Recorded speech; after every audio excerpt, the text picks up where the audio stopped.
Hi everyone, and welcome to week 2 of my Weeknotes. I finally did it. I got more than one.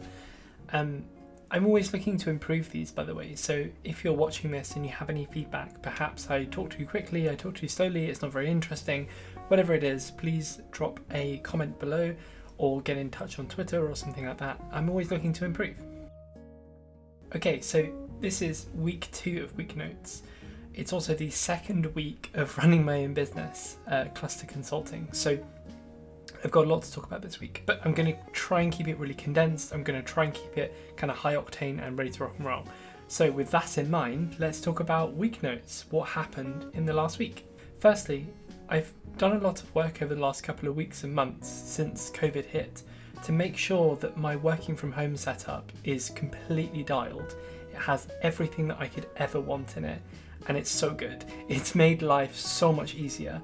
And this week, I think I've finally realized that spending that money and spending that time in creating that perfect working from home setup for me has actually paid dividend. I can see an ROI, a return on investment for that money and for that time and for that effort that I put in towards the start of lockdown.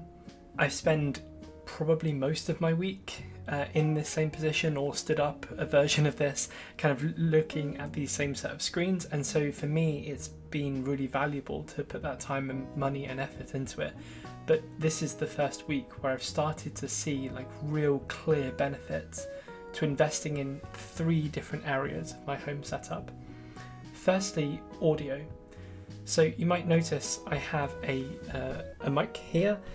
This hangs on a mic arm that kind of comes up and above and over from the back of my desk, and that just clears up the space on my desk so that it's not as cluttered as it would be if I just had a mic sat on my desk. And it also means that I don't have to use any inbuilt mics inside of a laptop or a computer or anything like that. Using an inbuilt mic is fine if you're in like a bit of a stretch or you're kind of caught off guard and quickly need to dial into a meeting or something. But for me personally, helping my voice and my ideas and the stuff that I have in my brain and transferring some of that to someone else's brain or a team of people, having kind of clear and crisp audio has made that whole process just so much easier. And I've really enjoyed it. I personally have a Blue Yeti mic, so if you're looking for that brand, that might be good. I don't have any affiliate links or anything like that, just to kind of help with your search if you're interested. The next section of things that have helped me is with video. So inbuilt webcams are possibly the least flattering options of webcam type footage that I think I've seen. I have seen some folks online suggesting kind of getting one of those big DSLR cameras, like a mirrorless DSLR camera, and find a way to run your video feed through that. And that gets, 4K beautiful video footage of your face. There's a couple of problems with that. Number one, that's a lot of bandwidth to be pushing through, and perhaps it doesn't come out the other side looking quite as good as it leaves. The team who you're working with might not have good internet or a whole bunch of other things. But also mostly that's a lot of money. So that was just out of my price range. It's a bit too pricey for me for now. In terms of like ballpark figures, it would be like a couple of £100 or a couple of $100 for the camera, and then maybe a few more $100 or a few more $100 for like everything else. So all in, it adds up to quite a lot. Instead of doing that, I've opted for a 1080p or HD quality webcam. Mine's from Logitech, it's the C920, and you're viewing this now. It's pretty solid quality video. It is my face and my amazing curated background as well. And for me, having a really solid video feed just helps, because it's like how humans are connected nowadays, at least for now. And the third and final piece of this, the third point, is about the controls. So have you ever found yourself when you're struggling to find the mute button? The doorbell goes, or like the dog starts barking, or you want to sneeze and you don't want everyone to hear you, and you're trying to struggle to find the mute button or whatever the key binding is for your mute function. Like right then, I could have muted. That would have been helpful. The meeting finishes and you're scrambling to find the leave meeting button when everything's over. You don't want to be the last one left. I don't know why that is, but we just have this innate, we've got to leave and get out of here. So I got really bored of scrambling to find these buttons or remembering the different key bindings for the different services that I use. So I've invested recently in an Elgato Stream Deck to solve these problems for me. I've got a photo of what this looks like in my blog post version of this, so check it out if you're interested. But it's this little device that sits in front of my keyboard, and it basically allows me to press a bunch of buttons that run a small script to do whatever it is. So I've got it set up so that if I click a really easy to find button in front of my keyboard, where my hands spend most of the time anyway, it will mute and unmute me, it will turn my video off, it will record meetings, it will leave the meetings for me. One of them has a whole line of them for Spotify controls, so I listen to a lot of Spotify podcasts and music whilst I'm working. And a dedicated button to open Twitter, of course, because I'm addicted, and just a whole bunch of other stuff like that. And I find that really useful. No more scrambling for buttons, no more trying to remember whether it was command whatever for a specific piece of software, or Zoom versus Teams versus Google Hangouts. It's like versus Skype for business. Like I don't need to remember all of these things. It's just a couple of buttons that sit in front of me now. It makes life a lot less frustrating, and it almost makes meetings fun. So the second biggest thing that's happened this week for me is I've started my first contract as a limited company. This is so cool.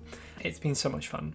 I've been left with the fact, it's hard to explain the feeling, but the feeling is articulated very badly right now as, why didn't I do this sooner? I'm able to get stuck into really interesting work, the stuff that gets me out of bed in the morning, and I absolutely love it. It's also the end of the month, so I've only been working for a couple of days, but I've been asked to send off my first invoice for the month, so it's only for four days worth of work. But I had to go and figure out my accountancy software and what does an invoice even look like, and it did take me a couple of attempts to get the flow right for creating an invoice and making my own project setups and all that sorts of stuff. In terms of the contract itself, I've negotiated 4 days a week for 12 weeks. So the reason why I didn't want to negotiate for a 5-day contract, most contracts that I came across were for 5 days, and that didn't really work for me, at least not right now. I don't want to be somebody who owns their own limited company but spends 5 days a week as a kind of lone contractor going in and doing whatever. There's nothing wrong with that at all. That's an absolutely valid way to run a business and to make money and to earn your living. Is absolutely fine. But for me, I want to try and build cluster consulting so that it becomes more than just me, more than actually has employees and works on its own projects and does all that really cool, interesting stuff. But I'm never going to be able to get to that point if I spend 5 days a week, every week, working for somebody else. I would earn more income now, and that would be great, but it doesn't leave me with any opportunity to grow the actual business itself, and I didn't want to get kind of stuck in that loop of having to work 5 days a week. So for now it's 4 days. I really like it. So Fridays, at least at the moment, are the day that I don't work, and so today is the first Friday that I'm not working. So what am I doing? Good question. I have been drafting a book this morning, or attempting to draft a book this morning on the future of digital in government, and I think it's really interesting. Hopefully other folks find it interesting too. I've been drawing lots of stuff on my whiteboard as well, and I had to wipe it all off for this video in case people got a sneak peek of what's coming up. So yeah, that's a big learning. I started my first contract this week, and it's been a lot of fun. Next week, so the 3 things I'm looking forward to next week. Firstly, I'm going to keep myself on track with my Q1 OKRs. So there's about 4 weeks or so left of the first quarter of the year, which is kind of crazy to say. Where did all this time go? It feels like last week that it was March 2020, not March 2021. So I want to review my OKRs that I set for myself at the start of the year. I was meant to do it last week, but I didn't get around to doing it, so I'm going to do it this coming week instead, or this weekend, to ensure that I set myself up for success and I can meet my targets that I set for myself. The second thing is I'm going to kick off the client portion, or the client working portion of this 12-week exciting project. So I'm really excited to like get stuck into all of that and meet more of the people at the client and kind of understand their problems a little bit more and help solve some of them, which is going to be really good. So that will be 4 days of my week next week. And then I'm going to write and record another video. I don't quite know which video I'm going to write and record yet. I'm going to find a time when my new neighbours aren't installing a kitchen or doing something very, very loud, that in order to record the audio side of it. But I didn't put a video out on Wednesdays. I normally do, and that's because I was spending my week working instead, and that's absolutely fine and that's cool. And I'm putting this video out on a Friday instead. But I do want to get into the habit of not just having these week notes every Friday. I want to have the channel on YouTube of being a little bit more than that. So those are the 3 things that I'm going to be focusing on next week. Look at that, time's up. So just before we leave, if you're watching this now, then you probably find this content even a little bit interesting. So if you could give the video a thumb up on YouTube, that helps the YouTube algorithm understand that this video isn't complete rubbish, so that'd be really helpful. And also, if you're liking these videos, then consider subscribing to the channel, because I put out these videos every Friday about what's happened in the week and follow the week notes format.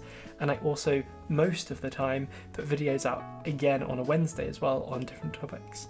So if you're interested in what these videos are and my progression throughout the year, and also perhaps how to build a business and following along the journey of cluster consulting and how all that is building, then consider subscribing. I think it's pretty cool and it's definitely worth your time. So with that in mind, have a lovely day. Thanks.